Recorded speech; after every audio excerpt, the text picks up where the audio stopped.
একটি নির্দিষ্ট মূল্যে একটি জিনিস বিক্রি করে একজন ব্যক্তি 10% লাভ করেন, একই জিনিস দ্বিগুণ দামে বিক্রি করে কত শতাংশ লাভ হবে সেটা আমাদের বার করতে বলেছে।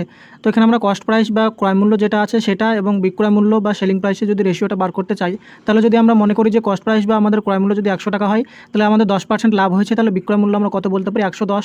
তাহলে এই দুটো যদি রেশিও বার করি তাহলে কত হবে 10:11 হবে।